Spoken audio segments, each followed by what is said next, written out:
Fashion Week has now come to a close, and we're here in the lovely Bondi at the Miro office. Let's go do an interview with Miro and see how the week went for him.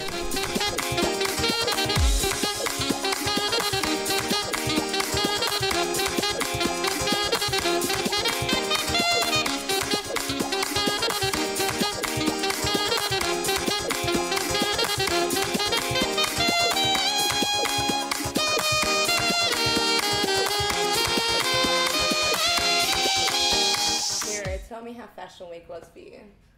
Fashion Week for us, or for me, was incredibly successful. We've done a lot of different things this year, and there's been a lot of shows, and it's been very exciting. So we are very happy with this. Yeah. Great, and what were some of your main duties for the week?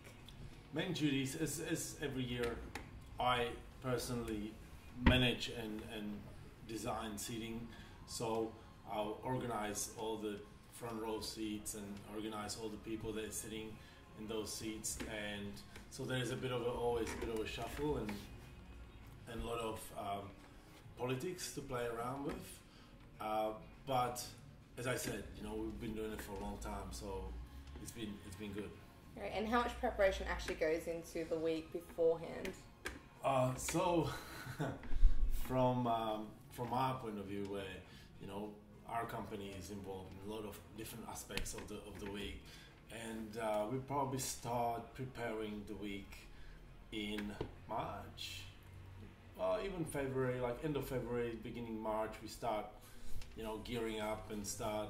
One of our things that we do is we source and manage all the manpower, all the volunteers. They coming and helping out. So that process actually is the earliest process. So it starts end of February when we start recruiting. We start sort of engaging schools and people into this process. Yeah, so it'll take probably about 3 or 4 months to put this together. Yeah. So what about after Fashion Week? How much work goes in there? After Fashion Week, there's even more work than during Fashion Week. People don't realize, but actually what happens during Fashion Week, there is a lot of connections and a lot of networking happens, and for us as well as everybody who's involved. So basically, what you do when you finish a Fashion Week, instead of going on holidays and going partying and enjoying yourself, it's actually you capitalizing on the hard work that you put into that space and into the event. So with us, we've got a lot of other events that are coming up, and with our volunteer program, we basically finding new opportunities for these people, for these young people, and try to engage them in other events. Straight after Fashion Week, there's Fashion Weekend. That was the weekend after, so we had a lot of work with that to do as well, and and on and on. There's always events overseas that we're involved with, and all other kind of opportunities. Great. So you mentioned those volunteers. When you're hiring either volunteers or employees, what kind of qualities or strengths do you look for? Well, look, there's a lot of different aspects that we're looking into. There's a passion. We really like when people are passionate about and serious about the business that they want to be involved in. There's a reliability.